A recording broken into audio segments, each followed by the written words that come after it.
નમસ્કાર મિત્રો, વિડીયોમાં તમારું સ્વાગત છે। હાલમાં ગુજરાતમાં એક વ્યક્તિનું નામ ખૂબ જ ચર્ચામાં છે, ત્યારે આ વ્યક્તિ વિશે તમને ઘણી બધી વાત કરવા અત્યારે જઈ રહ્યા છીએ। જરૂરથી આ સંપૂર્ણ આખો વિડીયો જોજો, જેથી મેહુલ બોધરા સુરતના જે છે એડવોકેટ છે તેને લઈ અને ઘણી બધી માહિતી તમારા સમક્ષ અત્યારે આપવા જઈ રહ્યા છીએ।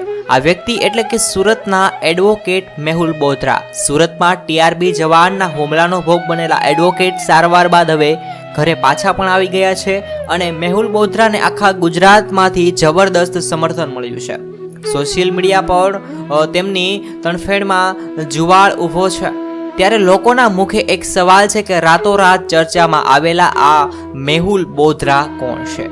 તેના વિશે જ આ વિડીયોમાં તમારા સમક્ષ કેટલી બધી વાતો તમને જણાવવા જઈ રહ્યા છીએ, જેથી વિડીયોને સંપૂર્ણ જોજો, જેથી હાલ આ સુરતની ઘટના બાદ ભલે મેહુલ બોધરા આજે આખા રાજ્યમાં લાઇમલાઇટમાં આવ્યા હોય, પણ આમ તો છેલ્લા 2 વર્ષથી હપ્તાખોરી સામે તે લડી રહ્યા છે। ફેસબુકના માધ્યમથી ઘણા બધા અવારનવાર તેમના વિડીયો સામે આવતા હતા।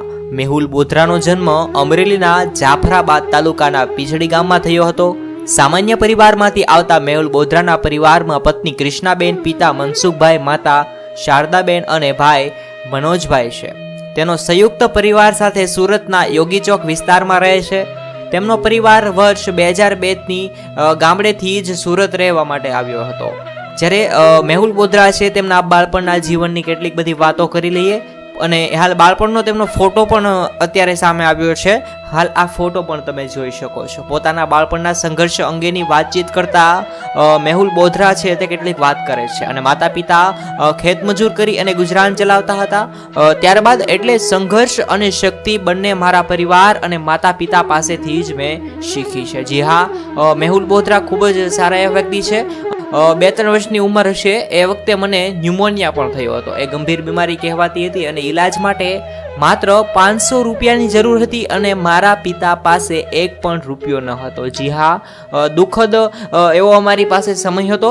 મેહુલ બોધરા જણાવી રહ્યા છે એમણે ગામમાં રખડી અને 500 રૂપિયા એકઠા કર્યા। જી હા, મેહુલ બોધરા અત્યારે કઈ પોઝિશનમાં છે અને પહેલાની કઈ પોઝિશન હતી તેના વિશે તેણે આ વિડીયોમાં વાત કરી છે। તેણે ન્યૂઝ મીડિયા સાથે વાતચીત કરી છે।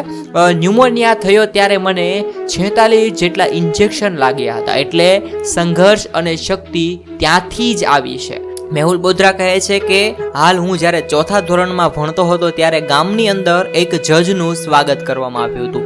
એ જોઈ અને મને થયું કે આમાં તો બહુ જ મજા આવે, કંઈક સંઘર્ષ કરો અને કંઈક બનો તો આપણું પણ સ્વાગત થશે, સમાજમાં સારો સંદેશ જાય છે।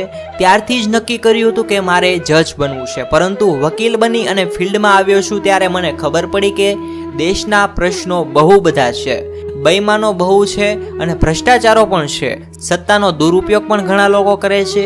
આ તમામની સામે અવાજ ઉઠાવતો હોય તેવો જજ બનીને હું બતાવીશ। આવી રીતે હાલ તે કહી રહ્યા છે ને તમામ બેઈમાન અને ભ્રષ્ટાચારીઓ સામે અવાજ ઉઠાવવો પડશે તો પણ ઉઠાવશું અને આગળ જતા પણ અવાજ ઉઠાવવાના છીએ। આવી રીતે મેહુલ બોધરાએ 1 થી 4 ધોરણ ગામની સ્કૂલમાં પૂરું કર્યું છે। ત્યારબાદ કોલેજ સુધીનો અભ્યાસ સુરતમાં પૂરો કર્યો હતો।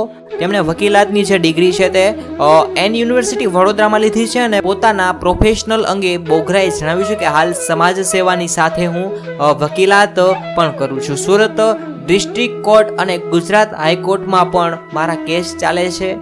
મેઇન પ્રોસિડિંગ ક્રિમિનલ છે અને એમાંથી જ ઘરનું ગુજરાન ચાલે છે। એવા ઘણા બધા કિસ્સા છે જ્યારે સમાજ સેવામાં મેં મારા પોતાના ખિસ્સામાંથી રૂપિયા પણ વાપર્યા છે। જી હા, ખૂબ જ મેહુલ બોધરા ઈમાનદાર અને સારા એવા વ્યક્તિ છે, ત્યારે જ એટલી બધી જે છે તે લડાઈ કરી શકતા હોય છે આવા લોકો સામે જે દેશનું કોઈક સારું કરવા માંગતા હોય છે, તેવા વ્યક્તિની જ આપણા દેશમાં જરૂર છે। તો બસ મિત્રો, આપણે આ વિડીયો અહીં સમાપ્ત કરીએ। મેહુલ બોધરા વિશે તમારે કંઈ કહેવું હોય તો જરૂરથી મિત્રો કોમેન્ટમાં તમે જણાવી શકો છો, અને અવારનવાર તમારી આસપાસના અને ગુજરાતના તમામ સમાચાર અને આવી રીતે કંઈ માહિતી જાણવા માંગતા હો તો જરૂરથી કોમેન્ટમાં જણાવજો, અને જરૂરથી આ યુટ્યુબ ચેનલને સબસ્ક્રાઇબ કરી નાખજો, અને વિડીયો તમને ગમ્યો હોય તો લાઈક કરજો। જય હિન્દ, જય ભારત, ધન્યવાદ મિત્રો।